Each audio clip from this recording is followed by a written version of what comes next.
श्री स्वामी समर्थ. मी मनीषा ढाकणे स्वामी अनुभूती चॅनलवरती तुमचे सर्वांचे मनापासून स्वागत करते.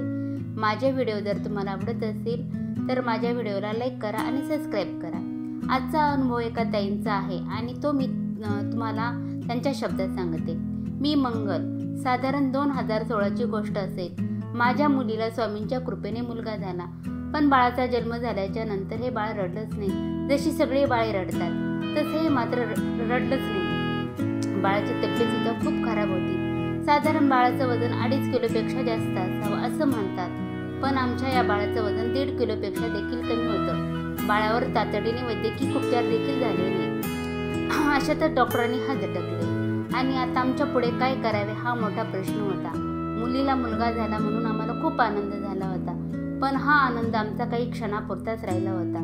माझी दुसरी मुलगी नाशिकला होती. तिला ज्या वेळेस हे कळलं त्यावेळेस तिने स्वामींच्या पुढे बसली आणि स्वामींना विनंती केली की स्वामी काहीतरी चमत्कार करा आणि माझ्या ह्या बहिणीच्या मुलाला तुम्ही या परिस्थितीतून वाचवा.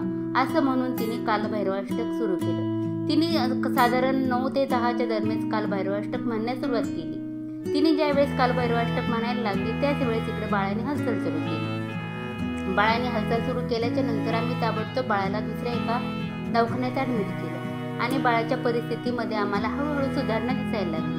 बाळाच्या परिस्थितीमध्ये सुधारणा तर होतच होती, पण डॉक्टरांनी आम्हाला सांगितलं की हे बाळ अपंग होऊ शकतं. आता आम्हाला काय करावे हा आमच्या पुढे प्रश्न होता. बाळाची तब्येत सुधारत होती, पण डॉक्टर त्यांच्या मतावर ठाम होते आणि असे आम्ही 10 ते 15 दिवस दवाखान्यात थांबलो आणि बाळाला डिस्चार्ज दिल्याच्या नंतर आता काय करावे हा प्रश्न होता. आम्ही सर्व काही स्वामींवर सोपवून थेट दिंडोरीला गेलो.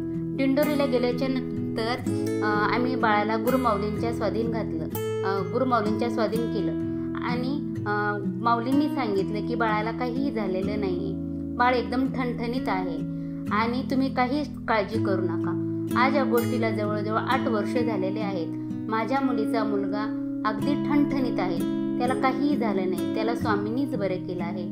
हे फक्त केवळ स्वामीच करू शकतात. अशक्य हे शक्य करतात स्वामी. भक्तांच्या पाठीमागे उभे राहतात स्वामी.